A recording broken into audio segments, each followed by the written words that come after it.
Hello ma'am. Hi. ഇൻ്റർവ്യൂവിൻ്റെ result എന്നെ ഇവിടുന്ന് അസിസ്റ്റൻറ്റ് വിളിച്ചിട്ടുണ്ടായിരുന്നു. അപ്പോൾ എന്നോട് പറഞ്ഞത് ഇന്ന് വന്നു കഴിഞ്ഞാൽ അറിയാൻ പറ്റുന്ന. പക്ഷെ എന്തോ പേപ്പേഴ്സ് ഒന്നും ഓക്കെ അല്ലാന്ന് തോന്നുന്നു. അല്ലല്ലോ, ഇവിടുന്ന് ചോദിച്ചു നോക്കി ഞാൻ സബ്മിറ്റ് ചെയ്തിട്ടുണ്ട്. എനിക്കൊരു ജോലി കിട്ടിയാലേ. അമ്മയുടെ ഓപ്പറേഷനും ഉണ്ട്, പിന്നെ അനിയത്തി പഠിച്ചുകൊണ്ടിരിക്കുക. ഞാനിപ്പോൾ ജസ്റ്റ് പഠിത്തം കഴിഞ്ഞങ്ങ് ഇറങ്ങിയപ്പോഴേക്കും ഈ ഒരു ഓഫർ എനിക്ക് ഭയങ്കര ഒരു ബ്ലെസ്സിങ് ആയിരുന്നു.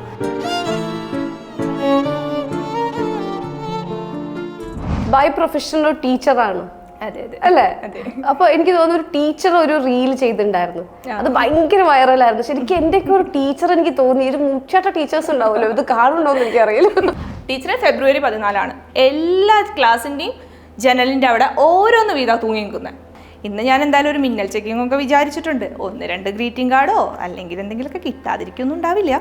ഞാനിടുന്ന വീഡിയോസിലടിയിൽ കമൻസ് വരുമ്പോൾ കുറേ പേര് പറയുന്ന ഒരു കാര്യം, അവർക്ക് എവിടേക്കോ ഇങ്ങനെ റിലേറ്റ് ചെയ്തിട്ടുണ്ട്, അനുഭവിച്ചിട്ടുണ്ട് എന്നൊക്കെ പറയുന്നത് കേൾക്കുമ്പോൾ ഇങ്ങനെ തോന്നാറുണ്ട്, എവിടേക്കോ കണക്റ്റഡ് ആവുന്നുണ്ട് എല്ലാവർക്കും എന്നുള്ളത്. ഏതെങ്കിലും ഒരു വീഡിയോ ചെയ്തിട്ട് ഭയങ്കരമായി ചീത്ത കേട്ട എന്തെങ്കിലും ഒരു സംഭവം? ഉണ്ട്. മകളുടെ ഒരു ന്യൂഡ് വീഡിയോ അല്ലെങ്കിൽ മകൻ്റെ കയ്യിലൊരു പെൺകുട്ടിയുടെ ന്യൂഡ് വീഡിയോ ഒക്കെ കാണുമ്പോൾ അത്ര ഹാപ്പി ആയിട്ട് അവനെ വിളിച്ചിരുത്തി ഉപദേശിക്കൊന്നും ആയിരിക്കില്ല ആദ്യം ചെയ്യുക, ചീത്ത തന്നെയായിരിക്കും പറയാമെന്ന്. ഞാൻ അതാണ് ചെയ്തത്. പക്ഷെ അത് ആൾക്കാരിലേക്ക് എത്തിയപ്പോൾ കുറച്ച് അതിനിടയിൽ അങ്ങനത്തെ കമൻസ് ഒക്കെ വന്നിട്ടുണ്ടായിരുന്നു. അത് അവരുടെ സ്വാതന്ത്ര്യം ഇല്ലേ അതിനുള്ളിൽ കൈ കടത്തുക എന്നൊക്കെയുള്ള കമൻസ് ഒക്കെ കേട്ടിട്ടുണ്ടായിരുന്നു. പിന്നെ നേഴ്സിന്റെ വീഡിയോ ചെയ്തതിന് അത്യാവശ്യം നല്ലോണം ചീത്ത നേഴ്സിന്റെ വീഡിയോ എനിക്ക് ഭയങ്കര ഇഷ്ടപ്പെട്ട ഒരു വീഡിയോ ആയിരുന്നു. കൈ എത്തുന്നില്ലേ, അപ്പൊ ഒരു ചൂല് അവിടെ ഇരിക്കുന്നുണ്ട്, ആ ചൂല് വെച്ചിട്ട് ഞാൻ തള്ളി പിടിച്ചോളൂ. ആൾക്കാർ അങ്ങനെയൊക്കെ തന്നെ ചെയ്യുന്നത്. പിന്നെ കൂടുതൽ ഫെസിലിറ്റി വേണമെങ്കിൽ വല്ല പ്രൈവറ്റ് ഹോസ്പിറ്റലിലൊക്കെ പോകേണ്ടി വരും. അവിടെയുള്ള സ്റ്റാഫ് അവരോട് പറഞ്ഞത് ഒരു ചൂലുണ്ട്, ആ ചൂല് വെച്ചിട്ട് അമർത്തി പിടിച്ചാൽ മതി എന്നാണ് പറഞ്ഞിരുന്നത് എന്ന് പറഞ്ഞു. നല്ല കാര്യം. ലേഡി അത് പറയും കൂടിയും ചെയ്തപ്പോൾ എനിക്കിങ്ങനെ തോന്നി. അതാണ് ഞാൻ അതിൽ വെച്ച ഒരു ഡയലോഗ് എന്ന് പറയുന്നത്. എന്താ ആകെ കൂടി ഒരു മൂഡ് ഓഫ് ആയിട്ടിരിക്കുന്നത്? അതിന് PT പീരീഡ് ആണെങ്കിൽ കളിക്കാൻ പോണം. നടക്കില്ല. എത്രയായിരുന്നു കഴിഞ്ഞ പ്രാവശ്യം PT1 മാർക്ക്? 20. എത്രയില് ഔട്ട് ഓഫ് 50? നാണുണ്ടോ? PT പീരീഡ് വരാൻ നാണുണ്ടോ?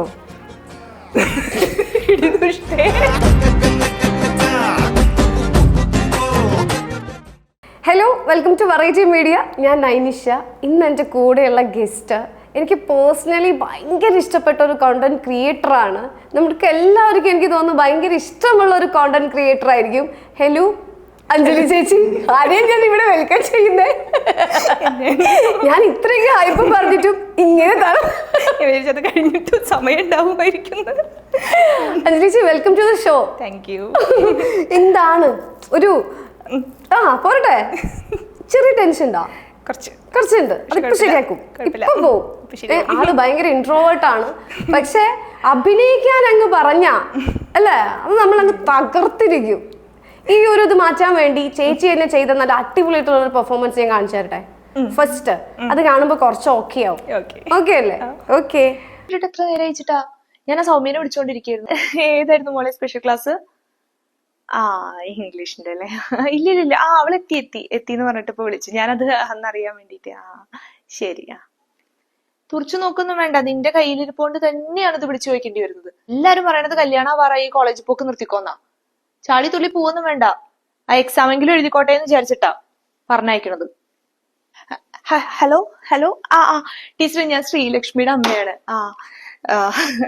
അവള് 19-ാം തീയതി ഇപ്പൊ കല്യാണം പറഞ്ഞിരിക്കുന്നത്. അപ്പൊ അതുകൊണ്ട് അതുവരെ കോളേജിലേക്ക് വരേണ്ട വിശ്വാസത്തിൽ പറയാൻ വേറൊരാളില്ല. അന്നൊക്കെ പറഞ്ഞ പോലെ എന്തെങ്കിലും ഒരു സംശയമായിട്ട് തോന്നുകയാണെന്നുണ്ടെങ്കിൽ അപ്പൊ ഒന്ന് വിളിച്ചു പറഞ്ഞാൽ മതി. ആയിക്കോട്ടെ, ശരിട്ടാ. ശരിക്കും ഒരു നല്ല ഒരു ക്രിയേറ്റർ എന്ന് പറയുമ്പോൾ ജീവിതാനുഭവങ്ങളുള്ള ആളുകളായിരിക്കും എന്ന് പറയുന്നുണ്ട്. ഇത്തരത്തിലുള്ള എന്തെങ്കിലും അനുഭവങ്ങൾ ഉണ്ടായിട്ടുണ്ടോ? നേരിട്ടിട്ട് ഇങ്ങനെ ഉണ്ടോയെന്ന് ചോദിച്ചാൽ ഇല്ലാതിരിക്കാനും സാധ്യതയില്ല. ഉണ്ട്. പ്രണയം വീട്ടിൽ പിടിച്ചിട്ടുണ്ട്, ഇതുപോലെ വഴക്കൊക്കെ കേട്ടിട്ടുണ്ട്, നമ്മളെ മോണിറ്റർ ചെയ്തിട്ടുണ്ട്, ഇങ്ങനത്തെ കാര്യങ്ങളൊക്കെ നടന്നിട്ടുണ്ട്. പക്ഷേ എനിക്ക് അതിനേക്കാൾ കൂടുതൽ എനിക്ക് റിലേറ്റഡ് ആയിട്ടുള്ള, ഞാൻ സ്കൂളിലാണല്ലോ വർക്ക് ചെയ്യുന്നത്, അപ്പോൾ എനിക്ക് കുറച്ചും കൂടി വിഷമം വരാറ് കുട്ടികൾ ഇതുപോലെ തന്നെ അവരുടേതായിട്ടുള്ള ഇങ്ങനത്തെ എന്തെങ്കിലും ഇഷ്ടം പറയുമ്പോഴേക്കും വീട്ടിലറിയുമ്പോൾ കുറച്ചും കൂടി വേറെ രീതിയിലാണ് അവരെല്ലാവരും കൈകാര്യം ചെയ്യുന്നത്. പഠിത്തം നിർത്തുക, കല്യാണം കഴിപ്പിച്ചയക്കാം, അങ്ങനെയൊക്കെ. അത് എനിക്ക് പേഴ്സണലി എക്സ്പീരിയൻസ് ഉള്ള ഒരു കുട്ടിയും കൂടി, എൻ്റെ ഒരു ബെസ്റ്റ് ഫ്രണ്ട് അങ്ങനെയുണ്ട്. അതൊക്കെ എനിക്ക് കണക്റ്റ് ആവാറുണ്ട്, എനിക്ക് വിഷമാവാറുണ്ട് അങ്ങനെ ആലോചിക്കുമ്പോൾ. അതല്ലാന്നുണ്ടെങ്കിൽ എൻ്റെ പേഴ്സണൽ അനുഭവം അത്ര ഭയങ്കര ഡാർക്കൊന്നുമല്ല, കുഴപ്പമൊന്നും ഇല്ലാത്ത രീതിയിൽ അങ്ങനെ പോയിട്ടുള്ളതാണ്. അപ്പോൾ പിന്നെ പ്രശ്നമില്ല. ഓക്കെ, ഇപ്പം ഈ പ്രണയത്തിൻ്റെ ഇത് നമ്മൾ കാണിച്ചപ്പം അതിൻ്റെ അടിയിൽ വന്ന ഒരു കമന്റ് ആണ്. ആളെനിക്ക് തോന്നുന്നു വളരെ ഫേമസ് ആയിട്ടുള്ള ഒരാളാണ്, നീലി എന്ന് പറയും. അറിയോ? പുള്ളിക്കാരി ഒരു കമന്റ് ഇട്ടിട്ടുണ്ട്, ചേച്ചി മുന്നേ എൻ്റെ വീട്ടിലേക്ക് എങ്ങാനും വന്നായിരുന്നോ, ഇതെങ്ങനെ കറക്റ്റായി കിട്ടി ഡയലോഗ്? ഞാൻ കണ്ടിരുന്നു ആ കമന്റ്. അവരറിയോ പേഴ്സണലി? എനിക്ക് തോന്നുന്നു 1-2 മെസ്സേജസ് ഒക്കെ ഇങ്ങനെ അയച്ചിട്ടുണ്ട്. അങ്ങനെ പേഴ്സണലായിട്ട് അറിയില്ല, പക്ഷെ എന്നാലും സംസാരിച്ചിട്ടുണ്ട്. ഇങ്ങനെ കുറെ പേര് ചിലപ്പോൾ ചോദിച്ചു കാണുമല്ലോ. ഞാനിടുന്ന വീഡിയോസിലടിയിൽ കമന്റ്സ് വരുമ്പോൾ കുറേ പേര് പറയുന്ന ഒരു കാര്യം അവർക്ക് എവിടേക്കോ ഇങ്ങനെ റിലേറ്റ് ചെയ്തിട്ടുണ്ട്, അനുഭവിച്ചിട്ടുണ്ട് എന്നൊക്കെ പറയുന്നത് കേൾക്കുമ്പോൾ ഇങ്ങനെ തോന്നാറുണ്ട്, എവിടേക്കോ കണക്റ്റഡ് ആവുന്നുണ്ട് എല്ലാവർക്കും എന്നുള്ളത്. പക്ഷെ അത് പേഴ്സണലി വന്ന് പറയുന്നതൊക്കെ കുറവ് തന്നെയാണ് കേട്ടോ. അങ്ങനെ ഇൻബോക്സിൽ വന്നിട്ട് പറയുന്നതൊക്കെ വളരെ കുറവാണ്. അതുകൊണ്ട് തന്നെ ഇങ്ങനെ ഇൻബോക്സിൽ വന്ന് പറയുന്നതൊക്കെ ഓർത്തിരിക്കുകയും ചെയ്യും. വളരെ കുറവ് തന്നെ കിട്ടിയിട്ടുള്ളൂ, കിട്ടുന്നതൊക്കെ ഓർത്തിരിക്കാറുണ്ട്. ഞാൻ ചേച്ചിക്ക് ലൈവായിട്ടൊരു ടാസ്ക് കൊടുക്കാൻ പോവാണ്, നിസ്സാരം. അതായത് എൻ്റെ കണ്ടന്റ് ആണ്, എന്തെങ്കിലും ഉണ്ടെങ്കിൽ ക്ഷമിക്കുക. കണ്ടന്റ് ഇത്ര മാത്രമേ ഉള്ളൂ. ചേച്ചി ഒരു ഇന്റർവ്യൂവിന് പോകുന്നു, ചേച്ചി എല്ലാം കൊണ്ടും ഓക്കെയാണ്, നല്ല സ്കില്ലുണ്ട്, എഡ്യൂക്കേറ്റഡ് ആണ്, എല്ലാം ഉണ്ട്. പക്ഷേ എൻ്റെ കമ്പനിയിൽ വരുമ്പോൾ ഞാൻ ഓൾറെഡി വേറൊരാൾക്ക് വേണ്ടി ആ ഒരു സീറ്റ് ബുക്ക് ചെയ്ത് വെച്ചതാണ്. അപ്പോൾ ചേച്ചി വരുമ്പോൾ ചേച്ചിനെ ഞാൻ ആവശ്യമില്ലാതെ ഒഴിവാക്കുകയാണ്. അത് ചേച്ചിക്ക് ഭയങ്കര ഹേർട്ടാവുന്നു. അത് ചേച്ചിന്റെ പ്രതീക്ഷയാണ് ഈ ഒരു വർക്ക്. എല്ലാം കൊണ്ട് ക്വാളിഫൈഡ് ആണ്, വീട്ടിലെ പ്രശ്നം കൊണ്ടൊക്കെ ഈ വർക്ക് കിട്ടിയാലേ ചേച്ചിക്ക് ഇനി മുന്നോട്ട് പോകാൻ പറ്റുള്ളൂ. ചേച്ചി അതിന് എന്താ പറയുക എലിജിബിൾ ആണ്. പക്ഷെ എൻ്റെ ഒരു സ്വാർത്ഥത കാരണം ഞാൻ ആ പണി തരൂല. അപ്പൊ എൻ്റെ അടുത്ത് കൺവിൻസ് ആക്കണം. കൺവിൻസ് ആക്കി ചിലപ്പോൾ ഞാൻ തരും. ഓക്കെ, അപ്പൊ ആ സന്തോഷം സങ്കടം ഒക്കെ വരട്ടെ. ഞാൻ വേണമെങ്കിൽ ഞാൻ നിൽക്കണമെങ്കിൽ നിൽക്കാം, അല്ലെങ്കിൽ ചേച്ചി ഒറ്റയ്ക്ക് ചെയ്താൽ മതി. രണ്ടുപേരും കൂടി ചെയ്തോ. നീ പറ, ഞാൻ ആദ്യം പറയാം. തരില്ല എന്ന് പറ. ഓക്കെ. Hello ma'am. ഹായ്. ഇൻ്റർവ്യൂവിൻ്റെ റിസൾട്ട് എന്നെ ഇവിടെ നിന്ന് അസിസ്റ്റൻറ്റ് വിളിച്ചിട്ടുണ്ടായിരുന്നു. അപ്പോൾ എന്നോട് പറഞ്ഞത് ഇന്ന് വന്നു കഴിഞ്ഞാൽ അറിയാൻ പറ്റുന്ന എന്തായിരുന്നു. ഞാൻ നന്നായി പെർഫോം ചെയ്തിട്ടുണ്ടെന്ന് എനിക്ക് ഉറപ്പാണ്. മാമിൻ്റെ ഭാഗത്ത് നിന്ന് എനിക്ക് എങ്ങനെയാ, ഞാൻ ഓക്കെ അല്ലേ, ഇന്നല്ലേ? ഇന്നാവേണ്ടതാണെന്ന് എനിക്ക് തോന്നുന്നു. പക്ഷെ വേറെ എന്തോ ഒരു പ്രോബ്ലം കൂടി പറയണ്ടേ, അസിസ്റ്റന്റ് അത് പറഞ്ഞില്ല? ഇല്ല, ഇന്ന് വന്നു കഴിഞ്ഞാൽ മാമിൻ്റെ അടുത്ത് സംസാരിക്കാമെന്ന് പറഞ്ഞേ. പക്ഷെ എന്തോ പേപ്പേഴ്സ് ഒന്നും ഓക്കെ അല്ലാന്ന് തോന്നുന്നു. അല്ലല്ലോ, ഇവിടുന്ന് ചോദിച്ചു നോക്കി, ഞാൻ സബ്മിറ്റ് ചെയ്തിട്ടുണ്ട്. ഉണ്ട്, ചോദിച്ചു നോക്കിയാൽ മതി. ഞാൻ എല്ലാം സബ്മിറ്റ് ചെയ്തിട്ടുണ്ട്. വേണമെങ്കിൽ ഞാൻ ഒന്നും കൂടി നോക്കി നോക്കാം. എൻ്റെ കയ്യിൽ കോപ്പീസും ഉണ്ട്. പിന്നെ പെർഫോമൻസ് വൈസും എനിക്ക് തോന്നുന്നു അന്ന് ഞാൻ നന്നായി ചെയ്തിട്ടുണ്ടെന്ന് ഇവിടുന്ന് എല്ലാവരും പറയുകയും ചെയ്തു. എനിക്കാണ് ടോപ്പ് സ്കോർ എന്നൊക്കെ. ഞാൻ ആ എക്സ്പെക്റ്റേഷനിലാണ് വന്നത്. വീട്ടിൽ നിന്ന് ആരും കൊണ്ടാക്കാനൊന്നുമില്ല. അപ്പോൾ റെയിൽവേ സ്റ്റേഷൻ വരെയൊക്കെ ഒരു ആളോട് ഹെൽപ്പൊക്കെ ചോദിച്ചിട്ടാണ് വന്നത്. പിന്നെ ഇങ്ങോട്ടേക്കും നിങ്ങളുടെ പ്രശ്നങ്ങൾ നിങ്ങൾ പറയുന്നതൊക്കെ, പക്ഷേ നമുക്ക് അത് നിങ്ങൾക്ക് ഒരുപാട് പ്രശ്നമുണ്ടെന്ന് കരുതി നമ്മൾ ജോബ് തരണമെന്നില്ല. ഞങ്ങൾക്ക് ഓക്കെ ആകുമ്പോൾ മാത്രമേ ഞങ്ങൾക്ക് തരാൻ പറ്റുള്ളൂ. അപ്പോൾ എൻ്റെ പെർഫോമൻസ് ഓക്കെ അല്ല എന്നാണോ? നിങ്ങൾ ഓക്കെ ആണ്, ഒരുപക്ഷെ ഞങ്ങളുടെ കമ്പനിയിൽ നിങ്ങൾ ഓക്കെ അല്ലാതിരിക്കാം. അന്ന് അങ്ങനെ പറഞ്ഞിട്ടുണ്ടായിരുന്നില്ല. ഓക്കെ, ഞാൻ എന്താ ചെയ്യേണ്ടതെന്നൊന്ന് പറഞ്ഞുതരുമോ? ഇമ്പ്രൂവ് ചെയ്യാൻ എന്തെങ്കിലും? ഞാൻ ഓക്കെ ആവും. ഞാൻ പെട്ടെന്ന് പഠിച്ചെടുക്കാൻ ട്രൈ ചെയ്യാറുണ്ട്. കാരണം എനിക്കിത് ഭയങ്കര അത്യാവശ്യമാണ്. എല്ലാവരും എക്സ്പെക്റ്റ് ചെയ്തുകൊണ്ടിരിക്കുന്നതാണ്. എനിക്കൊരു ജോലി കിട്ടിയാലേ. അമ്മയുടെ ഓപ്പറേഷനും ഉണ്ട്, പിന്നെ അനിയത്തി പഠിച്ചുകൊണ്ടിരിക്കുക. ഞാനിപ്പോൾ ജസ്റ്റ് പഠിത്തം കഴിഞ്ഞങ്ങ് ഇറങ്ങിയപ്പോഴേക്കും ഈ ഒരു ഓഫർ എനിക്ക് ഭയങ്കര ഒരു ബ്ലെസ്സിങ് ആയിരുന്നു. എന്തെങ്കിലും എന്താ ഞാൻ ചെയ്യേണ്ടതെന്ന് പറഞ്ഞാൽ? ഓക്കെ,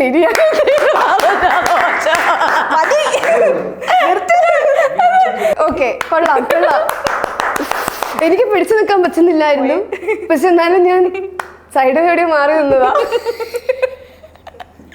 പക്ഷെ ആ ഒരു അഭിനയം അങ്ങോട്ട് കേറുമ്പോ ഉണ്ടല്ലോ, എവിടെ ഇൻട്രോവേർട്ട്, എവിടെ അങ്ങോട്ട് കേറി പോവാ. ഞാൻ തന്നെ വിചാരിച്ചു എനിക്കൊരു കമ്പനി ഉണ്ടെങ്കിൽ ഞാൻ അങ്ങോട്ട് എടുത്തേനെ. ഇപ്പൊ കുറേ വീഡിയോസ് എടുക്കുമ്പോൾ നമ്മുടെ ലൈവ് കണ്ടന്റുകൾ ഉണ്ടാവും, അല്ലെങ്കിൽ നമ്മുടെ ജീവിതാനുഭവങ്ങൾ ഉണ്ടാവും, ഒക്കെ ഉണ്ട്.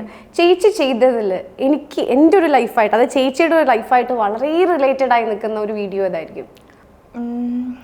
അങ്ങനെ എനിക്ക് തോന്നുന്നു അത് ഞാൻ ഇവിടെ പോസ്റ്റ് ചെയ്തിട്ടില്ല തോന്നുന്നു ഇൻസ്റ്റയിൽ. പക്ഷെ ഞാൻ ടിക്ടോക്ക് ചെയ്തിരുന്ന സമയത്ത് ഒരു ഇൻട്രോവേർട്ട് ആയിട്ടുള്ള ഒരാൾ എങ്ങനെയായിരിക്കും ആൾക്കാരുടെ ഇടയിൽ, അല്ലെങ്കിൽ അവരെ എങ്ങനെയായിരിക്കും മറ്റുള്ളവർ കാണുക എന്നൊക്കെ പറയുന്ന ഒരു രീതിയിൽ അങ്ങനെ ഒരു വീഡിയോ ഞാൻ ക്രിയേറ്റ് ചെയ്തിട്ടുണ്ടായിരുന്നു. അതെനിക്ക് ഞാൻ എൻ്റെ പേഴ്സണൽ ലൈഫിൽ നിന്ന് തന്നെ എടുത്തൊരു സംഭവമാണ്. അതുപോലെ തന്നെ എനിക്ക് തോന്നുന്നു കുറച്ചും കൂടിയൊക്കെ അത് ഗേൾസിന് കുറേ കൂടി റിലേറ്റ് ചെയ്യാൻ പറ്റുന്നുണ്ടായിരിക്കും. നമ്മൾ അൺകംഫർട്ടബിൾ ആയിട്ടുള്ള ടച്ചൊക്കെ നമുക്ക് എവിടെ നിന്നെങ്കിലുമൊക്കെ കിട്ടിയിട്ടുണ്ടായിരിക്കും. അതിൻ്റെ ഒരു ട്രോമ കുറേ കാലത്തേക്കെങ്കിലും നമ്മളുടെ മനസ്സിലൊക്കെ ഉണ്ടാവും. ആ ഒരു സിറ്റുവേഷൻ നമ്മൾ ആലോചിക്കുമ്പോൾ, അല്ലെങ്കിൽ സിമിലർ ആയിട്ടുള്ളൊരു സിറ്റുവേഷനിലേക്ക് വീണ്ടും പോകുമ്പോൾ നമ്മൾ വല്ലാതെ നെർവസ് ആവുന്ന അത്തരം സിറ്റുവേഷൻസും ഉണ്ടായിട്ടുണ്ട്. അത് റിലേറ്റഡ് ആയിട്ട് ഞാനൊരു വീഡിയോ ചെയ്തിട്ടുണ്ട്. ആ രണ്ടെണ്ണം പേഴ്സണൽ ലൈഫിൽ നിന്ന് തന്നെ എനിക്ക് തോന്നിയിട്ടെടുത്താണ്. ബാക്കിയൊക്കെ പിന്നെ കണ്ടിട്ട് തന്നെയാണ്, ഇങ്ങനെ നോക്കി എവിടെയെങ്കിലും കാണുക വായിക്കുകയൊക്കെ ചെയ്തതൊക്കെ തന്നെയാണ്. ഇപ്പം ചേച്ചി പറഞ്ഞു ചേച്ചിയുടെ ലൈഫിൽ നിന്ന് എടുത്തൊരു വീഡിയോ ആണ്. അതായത് ഭയങ്കര ഒരു എന്താ പറയാ, നമ്മുടെ ഡിസ്കംഫോർട്ട് ആയിട്ടുള്ള അല്ലെ ഒരു അബ്യൂസ്മെന്റ് ആയിരിക്കാം ഒരു പക്ഷേ. അപ്പൊ അതിനെ റിലേറ്റ് ചെയ്തോട്ടുള്ള ഒരു വീഡിയോ എനിക്ക് തോന്നി ഇതായിരിക്കും അല്ലേ? സെയിൽസ് ഗേൾ ആയിട്ട് വർക്ക് ചെയ്തിട്ടുണ്ടോ? അപ്പൊ ഇല്ല ഞാൻ അതൊരു സിറ്റുവേഷൻ ക്രിയേറ്റ് ചെയ്തു എന്നേ ഉള്ളൂ. ആ സിറ്റുവേഷനിൽ ഞാൻ ഉദ്ദേശിച്ചത് നമുക്ക് ഒരു ടച്ച്, അത് നമുക്ക് കംഫർട്ടബിൾ അല്ലാത്തൊരു ടച്ച്, അത് എവിടെ നിന്നാവാം, ബസ്സിൽ നിന്നാവാം അല്ലെങ്കിൽ തിരക്കുള്ള ഒരു സ്ഥലത്ത് നിന്നാവാം, എവിടെ നിന്നാണെങ്കിലും അത് ലൈഫ് ലോങ് ചിലപ്പോൾ നമ്മളെ ഹോണ്ട് ചെയ്തോണ്ടേയിരിക്കും. എല്ലാവർക്കും അങ്ങനെ ആയിക്കൊള്ളണമെന്നില്ല, ആവണമെന്നുമില്ല. ആവാതിരിക്കുന്നത് ഒരു ബ്ലെസ്സിങ് ആണ്. പക്ഷെ അല്ലാത്തവരും ഉണ്ടായിരിക്കുമല്ലോ. എനിക്ക് എന്നെ സംബന്ധിച്ചിടത്തോളമൊക്കെ ഞാൻ കംഫർട്ടബിൾ അല്ലാത്തൊരു സിറ്റുവേഷനിൽ പെട്ട് കഴിഞ്ഞാൽ അത് ലൈഫ് ലോങ് എൻ്റെ കൂടെ ഉണ്ടാവും തോന്നുന്നു. ഇപ്പോഴും അന്നത്തെയൊക്കെ കാര്യങ്ങൾ ഓർക്കുക എന്ന് പറയുന്നത്.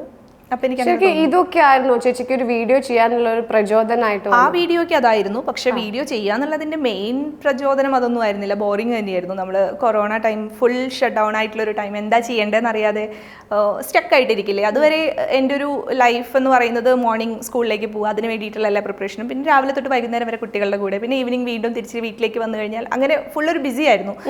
അത് മൊത്തത്തിൽ അങ്ങ് ക്ലോസ് ആയി, ഒന്നും ചെയ്യാനില്ല, എന്ന് തുറക്കുമെന്ന് അറിയില്ല. അങ്ങനെയൊക്കെ ആയ സമയത്ത് സ്റ്റാർട്ട് ചെയ്തതാണ് ടിക്ടോക്ക്. ഓക്കെ, അപ്പൊ ഈ വീഡിയോ ഞാൻ ജസ്റ്റ് ഒന്ന് കാണിക്കാം. ഇതല്ലേ? അതെ.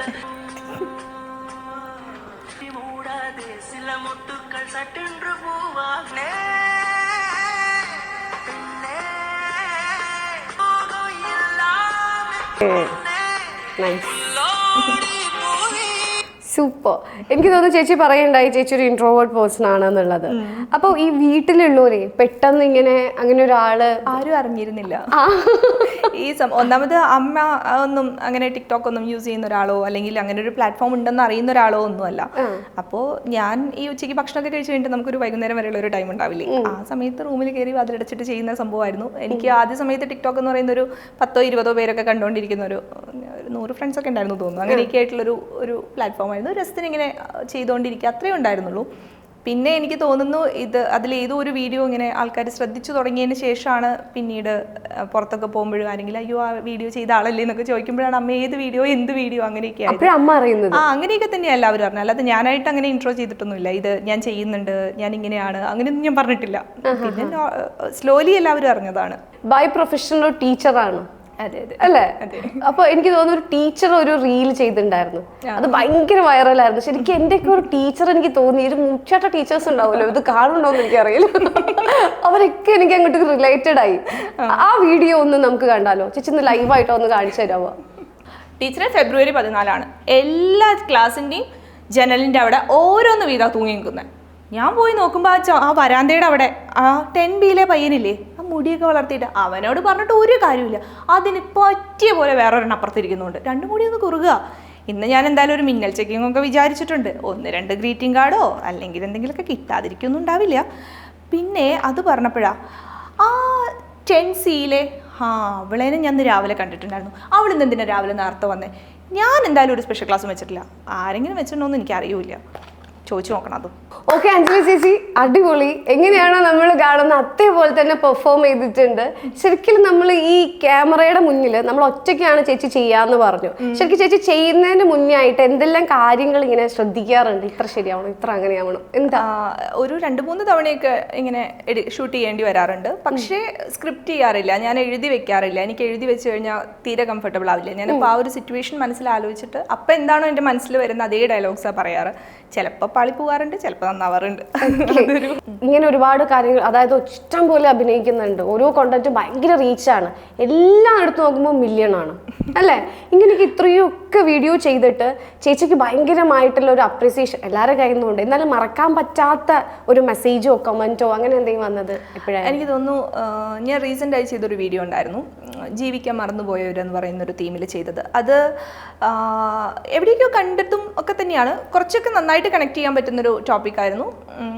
ഒരു മദ്യപാനിയായിട്ടുള്ള ഒരാൾ വീട്ടിലുണ്ടെങ്കിൽ എനിക്ക് തോന്നുന്നു ആ വീട്ടിൽ ഒരാൾ മാത്രമല്ല ബാക്കി എല്ലാവരുടെയും ലൈഫ് ഭയങ്കരമായിട്ട് ഒരു ട്രോമയിലൂടെ പൊയ്ക്കൊണ്ടിരിക്കും എന്നുള്ളത്. ആ മനുഷ്യൻ ഇല്ലാണ്ടായി കഴിഞ്ഞാൽ മാത്രം കിട്ടുന്ന കുറച്ച് സന്തോഷങ്ങളും സമാധാനങ്ങളൊക്കെ ഉണ്ടാവുന്ന അത്തരം ഒരു സിറ്റുവേഷൻ ഞാനൊരു ഒരു കണ്ടൻറ്റായിട്ട് ചെയ്തിട്ടുണ്ടായിരുന്നു. അത് കുറച്ചധികം പേര് ഷെയർ ചെയ്യും കാര്യങ്ങളൊക്കെ ചെയ്തിരുന്നു. അപ്പോൾ അതിലെനിക്ക് കൂടുതൽ ഒരു സന്തോഷം വന്നത്, പേഴ്സണൽ സന്തോഷം വന്നത്, ഞാനെപ്പോൾ അത് ട്രാവൽ ചെയ്യുകയാണെങ്കിലും അല്ല വെറുതെ ഇരിക്കുകയാണെങ്കിലും എൻ്റെ കയ്യിൽ എപ്പോഴും ഉള്ളത് KR മീരയുടെ ഒരു ബുക്കായിരിക്കും. എനിക്ക് ഭയങ്കര ഇഷ്ടമാണ് അവരുടെ ബുക്സ് ആണെങ്കിലും എല്ലാം എനിക്കിഷ്ടമാണ്. അവർ കാര്യങ്ങൾ പ്രസൻറ്റ് ചെയ്യുന്ന രീതിയൊക്കെ എനിക്കിഷ്ടമാണ്. അപ്പോൾ അങ്ങനെ മാം അത് ഷെയർ ചെയ്തിട്ടുണ്ടായിരുന്നു, അവരുടെ പേജിൽ ഷെയർ ചെയ്തിട്ടുണ്ടായിരുന്നു. അവരെനിക്ക് പേഴ്സണലി മെസ്സേജ് ചെയ്തിട്ടുണ്ടായിരുന്നു. അപ്പോൾ എനിക്ക് തോന്നുന്നത് ഞാൻ വെറുതെയെങ്കിലും ഒരു ടൈം പാസ് ആയിട്ടെങ്കിലും ചെയ്യുന്ന ഈ ഒരു കാര്യം കൊണ്ട് എനിക്ക് ഒട്ടും ഡ്രീം പോലും ചെയ്യാൻ പറ്റാത്തൊരു ആളെയുമായിട്ട് എൻ്റെ വാട്സപ്പ് കോൺടാക്റ്റ് ഉണ്ടാവുക, അവരെനിക്ക് മെസ്സേജ് ചെയ്യുക എന്നൊക്കെ പറയുന്നത് ആ ഒരു സിറ്റുവേഷനിലേക്ക് ലൈഫ് എന്നെ എത്തിച്ചതിന് എനിക്ക് കുറച്ച് സന്തോഷം തോന്നുന്നുണ്ട്. അതെനിക്ക് വലിയ സന്തോഷമുള്ളൊരു കാര്യമാണ്. അത് ജയസൂര്യ സാറും ഇതുപോലെ തന്നെ ഷെയർ ചെയ്തിട്ടുണ്ടായിരുന്നു. പിന്നെ ആരൊക്കെയോ ഷെയർ ചെയ്തിട്ടുണ്ടായിരുന്നു, എനിക്കിപ്പോൾ പേരെടുത്ത് പറഞ്ഞു. ജയസൂര്യ, സിനിമാ നടൻ ജയസൂര്യ. ചേച്ചി ഇപ്പൊ പറഞ്ഞ ഒരു വീഡിയോ ഇല്ലേ, വളരെ വൈകി ജീവിച്ചു വരും, അതൊന്ന് ഞാൻ കാണിക്കാം. ഓക്കെ, ഉമ്മറത്തെ വാതിൽ നടക്കിയോ? ഒരു സാധനം ഉണ്ട്, കാണിച്ചു തരാം. അടച്ചോ? ആ, ചുരിദാറ് അതിലടച്ചില്ലേ? ആ, കുട്ടനെ ഓളും കൂടിയിട്ട് എനിക്ക് ഇപ്രാവശ്യം ഓണത്തിന് ഇതാ വാങ്ങി തന്നത്. ഞാനും ഇല്ല തന്നെ മതി വിചാരിച്ചു. എനിക്ക് എന്ത് ഇഷ്ടമുള്ള ഡ്രസ്സ് എടുത്തേക്ക് അറിയണല്ലേ, പക്ഷെ മൂപ്പർക്ക് ഇഷ്ടേ ഉണ്ടായിരുന്നില്ല. അതുകൊണ്ട് ഞാൻ ഇടാറുണ്ടായിരുന്നില്ല. സാരി ഉടുത്ത് കാണണം, സാരി ഉടുത്താൽ മതി, സാരി ഉടുത്താൽ അത് നരച്ച് കുറച്ച കളറ് മൂപ്പർക്ക് ഇഷ്ടമുണ്ടായിരുന്നുള്ളൂ. എന്നിട്ട് അതൊക്കെ എടുത്തിട്ട് പിന്നെ നോക്കിയിരുന്ന പോലെ അതും ഇല്ല, ആരില്ലല്ലോ അവിടെ ഒന്നും. അവിടെ എന്നെ കുറെ നിർബന്ധിച്ചു എന്നിട്ട് അമ്പലത്തിൽ പോകാന്നൊക്കെ. എനിക്ക് അതെന്തോ ഒരു മടി ഇങ്ങനെ പോവാനൊക്കെ. ഈ മെല്ലെ മെല്ലെ പോയി തുടങ്ങണം. രസമുണ്ട് എനിക്ക് എടുത്തിങ്ങോട് പറഞ്ഞൊരു സമാധാനം. കുടിക്ക്, ഞാൻ ഇപ്പൊ ഇന്ന് വൈകുന്നേരം ചായ കുടിക്കും. മറ്റേ വൈകുന്നേരം ആകുമ്പോ ഒരാളലാണ്, എങ്ങനെയാ വരിക, ആരെങ്കിലും എടുത്തിട്ട് കൊണ്ടുവരുമോ, അതോ എവിടെയെങ്കിലും വീണ് നടക്കുന്നുണ്ടാവോ, അങ്ങനെ ഓരോന്ന്. ഇപ്പൊ പിന്നെ ഇപ്രാവശ്യം ഓണത്തിന് സദ്യ വേണ്ടാന്ന കുട്ടികൾ പറഞ്ഞ എന്തോ ഓർഡർ ചെയ്യാത്രേ, അപ്പൊ ഒക്കെ കിട്ടുന്നു. പായസം അടക്കം വരുത്രേ. പായസം ഞാൻ എന്തായാലും ഇവിടെ വെക്കാന്ന് വെച്ചിട്ടുണ്ട്. മുമ്പും ഓണത്തിനും വിഷുവിനും സംക്രാന്തിക്കൊക്കെ സദ്യ ഉണ്ടാവും. എന്നിട്ടെന്താ കുടിച്ച് ലക്കില്ലാതെ ഉച്ചയ്ക്ക് വരും, അതിന്റെ മീതെ പോയി തന്നെ ഛർദിക്കും ചിലപ്പോ. ഞാനിതൊക്കെ വൃത്തിയാക്കി 6-7 മണിയാവും എല്ലാവരും ഒന്ന് ഭക്ഷണം കഴിച്ചിരുത്താൻ. എടുത്ത് രാത്രി ചപ്പാത്തി പോലെ ചോറാക്കണം. ആരാ? അവനായിരിക്കും ചിലപ്പോ. ഞാൻ പേടിച്ചു പോയി, ചുരിദാറൊക്കെ ഇട്ടിട്ടേ പോയോ ആളെ പേടിപ്പിച്ച്. ആയി, എത്ര ബുക്കാടാ! അയ്യോ, എനിക്ക് എന്ത് ഇഷ്ടം അറിയോ വായിക്കാൻ. എടുത്തി നോക്ക്. പണ്ട് ഓർമ്മ ഉണ്ടാ, എനിക്ക് MTയുടെ 4 കെട്ട് എടുത്തി കൊണ്ടു തന്നിട്ട് എന്റെ അച്ഛൻ ആ ദേഷ്യത്തിന് അതിന്റെ നടുപ്പേജ് കീറിന്റെ മുമ്പിൽ വെച്ചിട്ട് അതിൽ അച്ചാർ ഒഴിച്ചു വെച്ചിട്ട് കള്ളു കുടിച്ചു.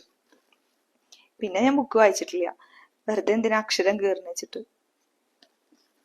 ചേച്ചിക്ക് ഈ വീഡിയോ വളരെ ഇമോഷണലി കണക്റ്റഡ് ആവുന്നുണ്ടോ? എവിടേക്കോ. പക്ഷെ അങ്ങനെ ഒരു ലൈഫ് സ്റ്റൈലിലോ അല്ലെങ്കിൽ അങ്ങനത്തെ ഒരു ജീവിത സാഹചര്യം എവിടെ ഉണ്ടായിട്ടില്ല. പക്ഷെ എനിക്ക് വളരെ അടുപ്പുള്ള പലർക്കും ഞാനിത് കണ്ടിട്ടും കേട്ടിട്ടൊക്കെ ഉണ്ട്. സാധാരണഗതിയിൽ നമ്മളെ ഗസ്റ്റ് വരുമ്പോൾ ഞാൻ ഈ വീഡിയോ കാണുമ്പോൾ ഗസ്റ്റ് അതിന്റെ കൂടെ ഒന്നെങ്കിൽ നോക്കും അല്ലെങ്കിൽ അവർ ചിരിക്കും. പക്ഷെ ആദ്യമായാണ് ഞാനൊരു വീഡിയോ കാണിച്ചു കൊടുത്തിട്ട് അത് നോക്കാതെ തല താഴ്ത്തിയിരിക്കുന്നതാണ്. അതാ ഞാൻ ചോദിച്ചത്, ഇങ്ങനെ ഒരു എക്സ്പീരിയൻസ് ചെയ്തിട്ടുണ്ടോ ഈ ഒരു ലൈഫ്? ഓൺ ലൈഫിൽ, അതായത് എൻ്റെ ലൈഫിൽ ഞാൻ എക്സ്പീരിയൻസ് ഒന്നും ചെയ്തിട്ടില്ല. പക്ഷേ എനിക്ക് വളരെ പ്രിയപ്പെട്ട കുറച്ച് പേരൊക്കെ ഈ ഒരു ഘട്ടത്തിലൂടെ കടന്നുപോയി വിഷമിച്ച് വന്നതൊക്കെ അറിയാം. ഓക്കെ, അതായിരിക്കും അല്ലേ. എനിക്ക് തോന്നുന്നു ഇപ്പൊ ഈ സിനിമ കാര്യം പറഞ്ഞു, ഈ സിനിമാ മേഖലയിൽ നിന്ന് എന്തെങ്കിലും ഒരു ക്ഷണം സിനിമയിലേക്ക് ഇല്ല ഇതുവരെ ഉണ്ടായിട്ടില്ല. ഇല്ല, എനിക്ക് തോന്നുന്നു ഞാൻ അത്ര അവൈലബിളും അല്ല എവിടെയും. ഞാൻ ഇൻബോക്സ് മെസ്സേജസോ DMs ഒന്നും ചെക്ക് ചെയ്യാറില്ല എവിടെയും. ഞാൻ അങ്ങനെ എന്നെ ഒരു അപ്രോച്ചബിൾ ആയിട്ടുള്ളൊരു സിറ്റുവേഷനിൽ കൊണ്ടെത്തിച്ചിട്ടില്ല.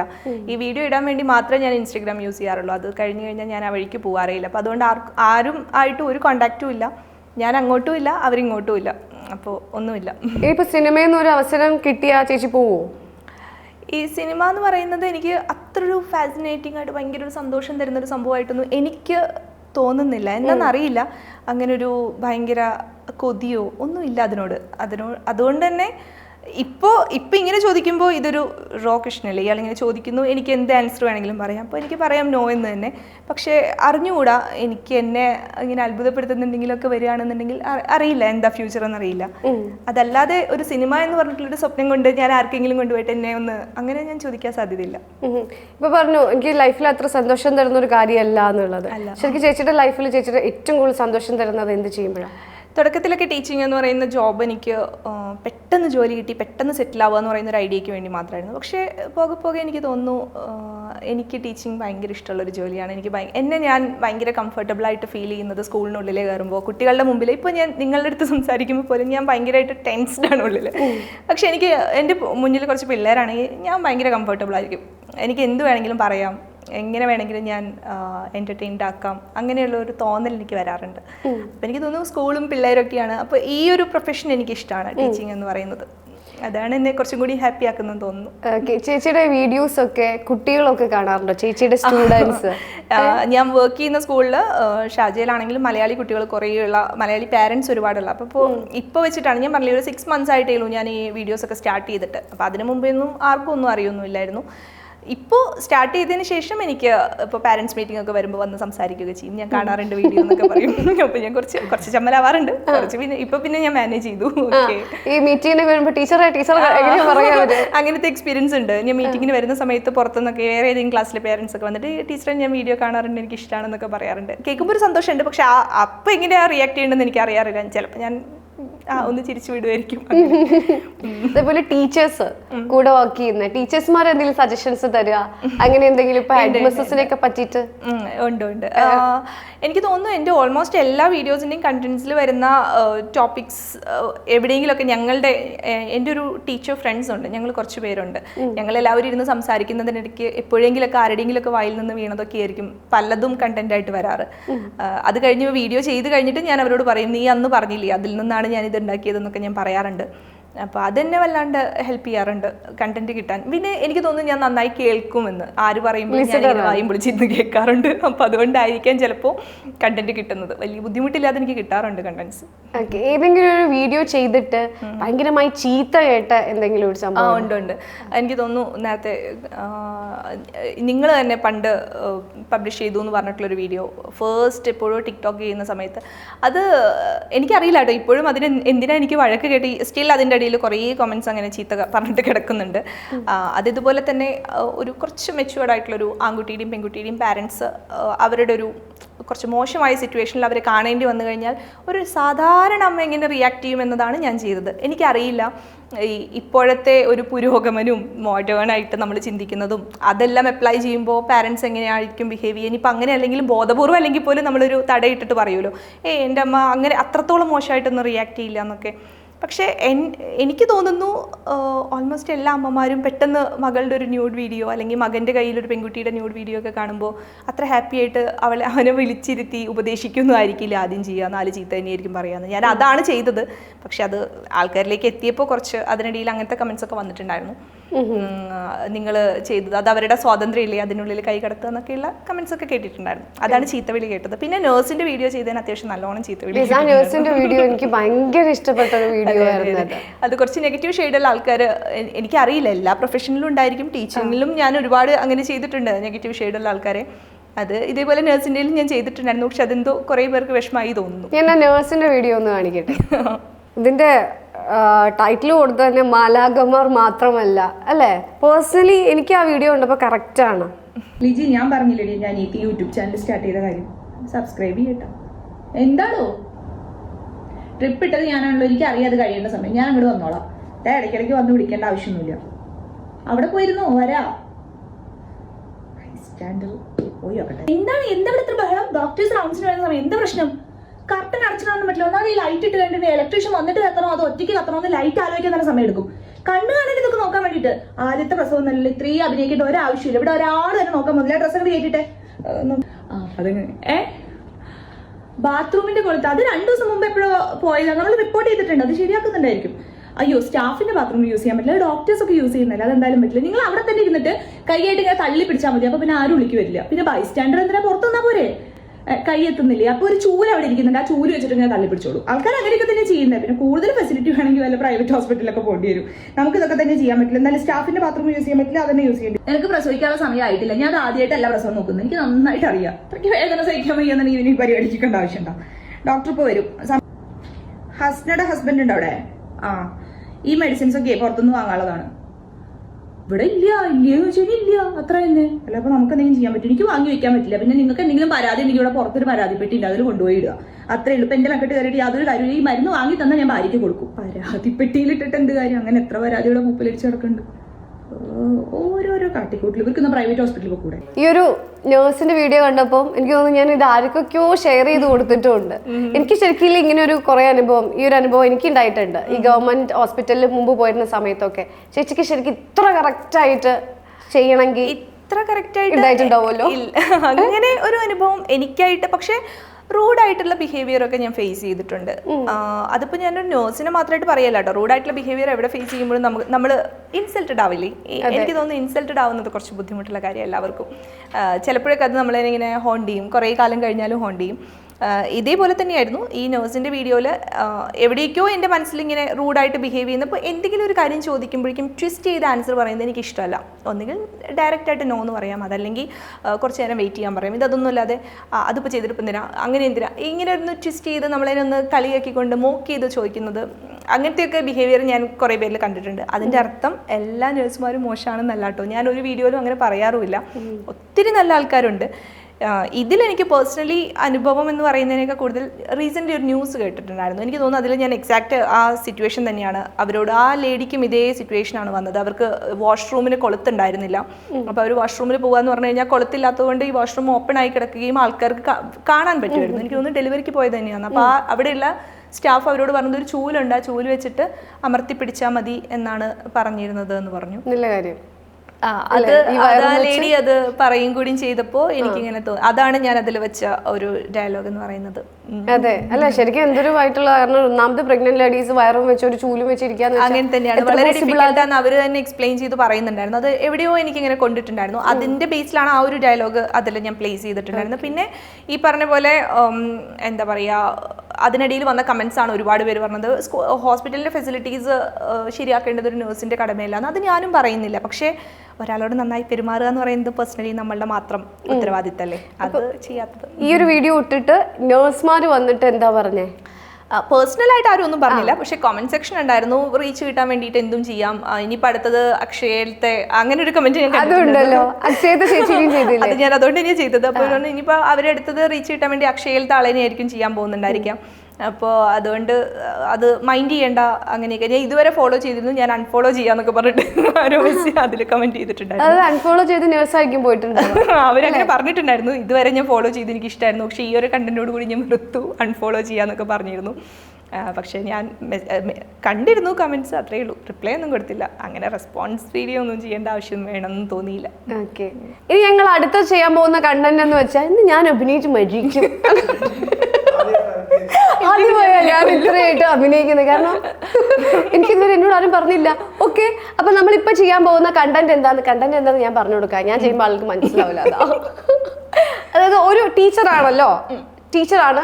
അപ്പൊ നമുക്ക് ഉണ്ടാവും, ഞാനൊക്കെ പഠിക്കുമ്പോൾ എപ്പോഴും ഉണ്ടായിരുന്നു എല്ലാ പിടി പീരീഡ് കയറി വരുന്ന ഒരു ടീച്ചർ. സോഷ്യലിന്റെ ഞാൻ തോന്നുന്നുണ്ട്, പാഠം തീർന്നില്ല, അതേ എനിക്ക് ഇഷ്ടമില്ലായിരുന്നു. അപ്പൊ അത് തന്നെയാണ് നമ്മുടെ സബ്ജക്റ്റ്. ഒരു ഒഴിവ് സമയത്ത് ക്ലാസ് എടുക്കാൻ വരുന്ന ടീച്ചർ. ഓക്കെ, സ്റ്റാർട്ട് ചെയ്യാം. Good afternoon. ഒരാളുടെ മുഖത്ത് ഒരു സന്തോഷമില്ലെന്ന് എനിക്കറിയാം, പക്ഷേ എനിക്ക് ക്ലാസ് എടുത്തേ പറ്റൂ. എന്താ ആകെ കൂടി ഒരു മൂഡ് ഓഫ് ആയിട്ടിരിക്കുന്നത്? ടീച്ചർ ഇപ്പൊ പി ടി പീരീഡാ. അതിന് പി ടി പീരീഡ് ആണെങ്കിൽ കളിക്കാൻ പോണം. നടക്കില്ല. എത്രയായിരുന്നു കഴിഞ്ഞ പ്രാവശ്യം പി ടി 1 മാർക്ക്? 20. എത്രയില് ഔട്ട് ഓഫ് 50? നാണുണ്ടോ പറയാൻ? ഇല്ലല്ലോ. അതാണ് നിന്നെ പോലെ അരഗന്റ് ആയിട്ടുള്ള ഒരു കൊച്ചിനുണ്ടല്ലോ, ഞാൻ ഇതുവരെ കണ്ടിട്ടുമില്ല, പഠിപ്പിച്ചിട്ടുമില്ല. എനിക്ക് സത്യം പറഞ്ഞ ഈ ക്ലാസ്സിലേക്ക് കയറാൻ ഒട്ടും താല്പര്യമില്ല, നിന്റെ ഒരൊറ്റ മുഖം കാരണം. പക്ഷെ പി ടി പീരീഡ് വരാനാണോ?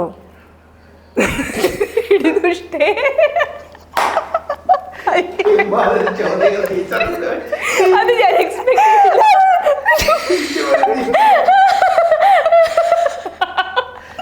നിന്റെ ഈ സ്മാർട്ട്നെസ് ഒക്കെ ഞാൻ പേപ്പറിലും കാണണം. അതാണല്ലോ ഔട്ട് ഓഫ് 50 എത്രയായിരുന്നു? 20 ഔട്ട് ഓഫ് 50 അല്ലേ? അത് ഞാൻ പേപ്പറിലും കൂടി കാണണം കേട്ടോ എന്തായാലും. എങ്ങനെയാണോ തനിക്ക് ഇങ്ങനെ ടീച്ചേഴ്സിൻ്റെ അടുത്ത് ബിഹേവ് ചെയ്യുന്നത് എനിക്ക് അറിയില്ല കേട്ടോ. ഞങ്ങളൊക്കെ പഠിക്കുന്ന കാലത്ത് സത്യം പറഞ്ഞ ഒരു ടീച്ചറെ കാണുക എന്ന് പറഞ്ഞു കഴിഞ്ഞിട്ടുണ്ടെങ്കിൽ നമുക്ക് മുട്ട് വിറയ്ക്കും. നീയൊക്കെ എത്ര കൂളായിട്ട് എൻ്റെ മുമ്പിൽ ഇരുന്നിട്ട് ഇങ്ങനെ പറയുന്നത്. എനിക്കിതിന് റിയാക്ട് ചെയ്യാൻ അറിയാണ്ടല്ല, പാരൻറ്റിൻ്റെ നമ്പറൊക്കെ എൻ്റെ കയ്യിലുണ്ട്. പക്ഷേ ഞാൻ ആലോചിക്കുന്നത് എന്താണെന്ന് വെച്ച് കഴിഞ്ഞാൽ ഇത് കഴിഞ്ഞ് നീ ഇങ്ങോട്ട് പുറത്തേക്ക് ഇറങ്ങൂല, അപ്പം നീ ശരിക്കും റിയൽ വേൾഡ് അറിയും. അന്നേരം അനുഭവിച്ചോട്ടെ എന്ന് വിചാരിച്ചിട്ടോ. നിന്നെയൊക്കെ ശ്രദ്ധിക്കാൻ പോകുന്നത് എനിക്ക് വേറെ പ്രാന്തമുണ്ടോ? സത്യത്തിൽ ഇങ്ങനെ ഒരു ടീച്ചർ പറയില്ല കേട്ടോ ക്ലാസ്സിൽ. എനിക്ക് വേറെ ഒന്നും കിട്ടുന്നില്ല. പറയും ഇപ്പൊ കുറെ കണ്ടന്റ് ചെയ്യുന്ന എല്ലാം വൈറലാവുന്ന ശരിക്കും ഫാമിലിയിൽ ഏറ്റവും കൂടുതൽ നല്ലൊരു സപ്പോർട്ട് ചെയ്യുന്നത് ആരായിരിക്കും? എല്ലാവരും എൻ്റെ കൂടെ നിൽക്കുന്ന എല്ലാവരും നന്നായി സപ്പോർട്ട് ചെയ്യുന്ന ആൾക്കാർ. ഇപ്പോൾ എനിക്ക് തോന്നുന്നു ഒരാളെങ്കിലും പറയുകയാണ് അയ്യോ ഇതെന്താ നീ ഇങ്ങനെയൊക്കെ ചെയ്യുന്ന, ആൾക്കാർ കാണുന്നില്ലേ എന്നൊക്കെ പറയുകയാണെങ്കിൽ ചിലപ്പോൾ അപ്പം നിർത്തി പോകാവുന്ന അത്രയൊക്കെ സ്റ്റഫ് എൻ്റെ ഉള്ളിലുള്ളൂ, അല്ലെങ്കിൽ അത്രയൊക്കെ ഒരു ധൈര്യമേ എനിക്കുള്ളൂ. ഞാനിങ്ങനെ കുറച്ചും കൂടി കൂളായിട്ടൊക്കെ നിൽക്കുന്നത് എനിക്ക് തോന്നുന്നു ഫാമിലി അത്രയും നന്നായിട്ട് സപ്പോർട്ട് ചെയ്യുന്നതുകൊണ്ട് തന്നെയാണ്. ഇപ്പോൾ എന്തെങ്കിലും ഒരു വീഡിയോ ചെയ്ത് ആരെങ്കിലും അമ്മയുടെയൊക്കെ ഫ്രണ്ട്സ് ആരെങ്കിലുമൊക്കെ അമ്മേനോട് നന്നായിട്ടുണ്ട് കേട്ടോ അവൾ ചെയ്തതെന്ന് പറഞ്ഞു കഴിഞ്ഞാൽ അപ്പോൾ തന്നെ എന്നെ വിളിച്ച് പറയാനൊക്കെ അമ്മയ്ക്കൊക്കെ ഭയങ്കര ഒരു ഇൻട്രസ്റ്റാണ്. അതുപോലെ ഞാൻ പുതിയൊരു വീഡിയോ ഇട്ട് കഴിഞ്ഞാൽ കാണാൻ വേണ്ടിയിട്ട് അല്ലെങ്കിൽ അത് മറ്റുള്ളവർക്ക് എത്തിക്കാനൊക്കെ അമ്മയ്ക്കും വീട്ടിലുള്ള എല്ലാവർക്കും ഭയങ്കര ഇഷ്ടവും ഇൻട്രസ്റ്റും ഒക്കെയാണ്. അതൊക്കെ ഒരു ഭയങ്കര സന്തോഷമാണ്. ഇപ്പൊ എനിക്ക് തോന്നുന്നു ഈ ചേച്ചിക്ക് ശരിക്കും ചേച്ചിയുടെ ഒരു ജീവിതത്തിൽ മറക്കാൻ പറ്റാത്ത എന്തെങ്കിലും ഒരു സിറ്റുവേഷൻ ഉണ്ടായിട്ടുണ്ടോ? നമുക്ക് എല്ലാവർക്കും ഉണ്ടാവില്ലേ അങ്ങനെ കുറേ മൊമെന്റ്സ്. അങ്ങനെ ആലോചിക്കുമ്പോൾ ഒത്തിരി ഉണ്ട്. പക്ഷെ ഇങ്ങനെ എടുത്ത് പറയാന്ന് പറയുന്നത് ഇപ്പോൾ എനിക്ക് തോന്നുന്നു ഞാനിപ്പോൾ ജീവിച്ചുകൊണ്ടിരിക്കുന്ന ഒരു സിറ്റുവേഷൻ ഉണ്ട്, ഈ ഒരു പാറ്റേൺ ഉണ്ട്. അത് എനിക്ക് കുറച്ച് ഡിഫറെൻ്റ് ആണ്. എനിക്കൊട്ടും ശീലമില്ലാത്തൊരു കാര്യമാണ് ഇങ്ങനെ കുറേ പേര് അറിയുക സംസാരിക്കുക എന്നൊക്കെ പറയുന്നത്. ഒട്ടും ശീലമില്ല. സെലിബ്രിറ്റി ലൈഫ് അങ്ങനെ പറയാൻ പറ്റുമെന്ന് അറിയില്ല. പക്ഷേ ഈ ഒരു തിരിച്ചറിയുക എന്ന് പറയുന്ന ഒരു ഫാക്ടർ ഒരു പരിധിവരെയൊക്കെ എനിക്ക് കുറച്ച് എന്താ പറയുക അത്ഭുതം തോന്നാറുണ്ട്, അല്ലെങ്കിൽ ഞാൻ ഇങ്ങനെയൊക്കെ എന്നൊക്കെ തോന്നാറുണ്ട്. അത് അങ്ങനെ വെച്ച് നോക്കുമ്പോൾ ഉണ്ട്. അതല്ലാതെ ഇങ്ങനെ ഭയങ്കര ഹോണ്ടിങ് ആയിട്ട് വിഷമമായിട്ടുള്ള കാര്യങ്ങളൊന്നും ഇല്ല. ഇനി ഉണ്ടെങ്കിൽ തന്നെ നമ്മൾ ആരും പറയില്ലല്ലോ. എനിക്കെന്തായാലും പറയണ്ട. ശരിക്കും ചേച്ചിക്ക് ഇപ്പോൾ ആളുകൾ ഒരുപാട് അറിയുന്ന ഒരു ഫേസാണ്. അപ്പൊ ചേച്ചീനെ പുറത്തിറങ്ങിയിട്ട് പെട്ടെന്ന്, അതായത് ചേച്ചിയാണെങ്കിൽ ഭയങ്കരമായിട്ട് അതോടൊന്നും വലിയ താല്പര്യമില്ലാതെ ഒതുങ്ങി കൂടുന്ന ഒരു ചേച്ചിയാണെന്ന് എനിക്ക് മനസ്സിലായി. അപ്പൊ ചേച്ചിക്ക് ഭയങ്കരമായിട്ട് മറക്കാൻ പറ്റാത്ത അല്ലെങ്കിൽ ചേച്ചി ഒട്ടും പ്രതീക്ഷിക്കാത്ത ഒരു അനുഭവം ഉണ്ടായിട്ടുണ്ടോ? ഉണ്ടായിട്ടുണ്ട്. അതെനിക്ക് വിഷമമായി. ഒരു അമ്മ, കുറച്ച് നല്ലോണം ഏജുള്ള ഒരു അമ്മ വന്നിട്ട്, എനിക്ക് തോന്നുന്നു എനിക്ക് അമ്മ എന്നൊക്കെ വിളിക്കാൻ പറ്റുന്ന ഒരു ഏജിലുള്ളൊരു ലേഡിയാണ്. അവരെൻ്റെ അടുത്ത് വന്നിരുന്നു. എന്നെ കാണാൻ വേണ്ടിയിട്ട് അവർ വന്നിരുന്നു. എനിക്ക് തോന്നുന്നു ഞാൻ താമസിക്കുന്നതിൽ നിന്ന് കുറച്ചധികം വ്യത്യാസത്തിലാണ് അവർ താമസിക്കുന്നതൊക്കെ. എന്നിട്ട് അവരെന്നെ കാണാൻ വേണ്ടി വന്നിരുന്നു.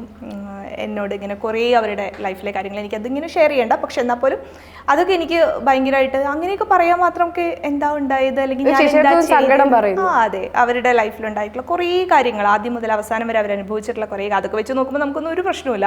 അത്രയും പ്രോബ്ലംസ് എല്ലാം അവരെൻ്റെ അടുത്ത് ഇങ്ങനെ പറഞ്ഞപ്പോൾ എനിക്ക് ഫീൽ ചെയ്തിട്ടുണ്ടായിരുന്നു, ദൈവം ഇതൊക്കെ കേൾക്കാൻ ഞാൻ എന്തിനാ ഇതൊക്കെ കേൾക്കേണ്ടി വരുന്നത്, അല്ലെങ്കിൽ കേൾക്കുന്നൊരു സിറ്റുവേഷനിലേക്ക് എന്നെ എന്തിനാ എത്തിച്ചതെന്നൊക്കെ എനിക്കിങ്ങനെ തോന്നിയിരുന്നു. പക്ഷേ ഞാൻ കൺഫ്യൂസ്ഡ് ആണ്. അപ്പോൾ എനിക്ക് എന്താ ചെയ്യേണ്ടത് എന്താ പറയേണ്ടതെന്ന് അറിയില്ല. ഞാൻ കേട്ടു ഞാൻ അവരെന്നെ. അത് കഴിഞ്ഞ് ഇപ്പോഴും സ്റ്റിൽ അവരുമായിട്ട് കോൺടാക്റ്റ് ഉണ്ട്. അവരെ പോലെ തന്നെ കുറേ ദൂരത്തു നിന്നൊക്കെ എനിക്ക് മെസ്സേജ് ചെയ്തും വിളിച്ചുമൊക്കെ സംസാരിക്കുന്ന കുറേ അമ്മമാർ ചേച്ചിമാരൊക്കെ ഉണ്ട്, അനിയത്തിമാരുണ്ട്. പക്ഷെ എനിക്ക് തോന്നുന്നു കുഞ്ഞു കുട്ടികളൊക്കെ വളരെ കുറവാണ്. അതല്ലാതെ കുറച്ചും കൂടിയൊക്കെ ലൈഫിൽ എന്തെങ്കിലുമൊക്കെ പ്രോബ്ലംസ് ഒക്കെ ഫേസ് ചെയ്തിട്ടുള്ള ഒരു ഏജ് എന്ന് പറയുന്നത് ഒരു 20-നൊക്കെ ശേഷമായിരിക്കും തോന്നുന്നു. അതുവരെയൊക്കെ കുറച്ചും കൂടി കൂളായിരിക്കും നമ്മളുടെയൊക്കെ ലൈഫ്. എല്ലാവരുടെയും അങ്ങനെ ആവണമെന്നില്ല. അങ്ങനെയുള്ള കുറേ പേര് എൻ്റെ അടുത്ത് വരാറുണ്ട്, സംസാരിക്കാറുണ്ട്. ഈ ഓഡിയൻസിന്റെ ഭാഗത്ത് നിന്ന് ചേച്ചിക്ക് സജഷൻസ് വരാറുണ്ടോ? ഇത് ചെയ്യൂ അങ്ങനെ ഏറ്റവും കൂടുതൽ വന്നത് ഏത് റിലേറ്റഡ് ആയിട്ടുള്ള വീഡിയോ ചെയ്യണം? അത് ഈ അമ്മായിയമ്മ മരുമകളുടെ ഇഷ്യൂസ് തന്നെയാണ് എനിക്ക് കൂടുതലും വന്നിട്ടുള്ളത്. അതിലും ഇതുപോലെ തന്നെ നമ്മൾ ഒട്ടും എങ്ങനെയാണ് ഇതൊക്കെ ഒരു ക്യാമറയുടെ മുമ്പിൽ അല്ലെങ്കിൽ സ്ക്രിപ്റ്റ് ചെയ്തിട്ട് പ്രസൻറ്റ് ചെയ്യാമെന്ന് അറിയാൻ പോലും പറ്റാത്ത രീതിയിലുള്ള സജഷൻസ് ഒക്കെ വന്നിട്ടുണ്ട്. ഞാനൊന്നും ഫേസ് ചെയ്തിട്ടും ഇല്ല. ഇനി എനിക്കത് എങ്ങനെയാണ് ഹാൻഡിൽ ചെയ്യേണ്ടതെന്ന് അറിയാൻ പോലും അത്രയും ഭയങ്കര ഡീറ്റെയിൽ ആയിട്ട് നിർബന്ധിച്ച് അബോർഷൻ ചെയ്യിപ്പിച്ച കഥകൾ, അങ്ങനെയൊക്കെ ഒത്തിരി അതൊന്നും എനിക്ക് പറയാൻ അറിയില്ല. അല്ലെങ്കിൽ ഇപ്പോൾ ലവ് മാരേജിന് ശേഷം ആ വീട്ടിൽ ആ കുട്ടി അനുഭവിക്കേണ്ടി വന്ന കുറേ ക്രൂരതകൾ, അങ്ങനെ ഒരുപാട് പേര് പറയുന്നത് കേൾക്കുമ്പോൾ എനിക്ക് തോന്നാറുണ്ട്. അതുപോലെ ഗേ ആണെന്ന് അതൊക്കെ എൻ്റെ മനസ്സിലിങ്ങനെ ഭയങ്കരമായിട്ട് ഹോണ്ട് ചെയ്ത് നിൽക്കുന്ന സംഭവമാണ്. ഗേ ആണെന്ന് പറഞ്ഞിട്ട് പറയാതെ വിവാഹം കഴിപ്പിച്ച ഒരാൾ, അയാളുടെ ലൈഫ് അയാളുടെ ഇഷ്ടം പോലെ കഴിയുന്നു. ഈ കുട്ടി വെറുതെ ഈ കുട്ടി ഇത് തുറന്നു പറഞ്ഞിട്ട് അവളുടെ അച്ഛനും അമ്മയും പോലും പറയുന്ന ഡിവോഴ്സൊക്കെ നമുക്ക് ഭയങ്കര ബുദ്ധിമുട്ടാണ്, അതൊന്നും വേണ്ട, നീ എങ്ങനെയെങ്കിലും അഡ്ജസ്റ്റ് ചെയ്ത് നിൽക്ക്, ഇങ്ങനെയൊക്കെ പറയുന്ന ഇതൊക്കെ എന്നോട് എനിക്ക് സജഷനായി വരുന്നത്. പക്ഷെ ഇതൊന്നും ഞാൻ ചെയ്തിട്ടില്ല, എനിക്കറിയില്ല. അതൊക്കെ വളരെ ഡീറ്റെയിൽ ആയിട്ട് ഉള്ളിലേക്ക് ഭയങ്കര ഡീപ്പായിട്ടുള്ള സംഭവങ്ങൾ, എനിക്കറിയില്ല അതൊക്കെ എങ്ങനെ പ്രസൻറ്റ് ചെയ്യേണ്ടതെന്ന്.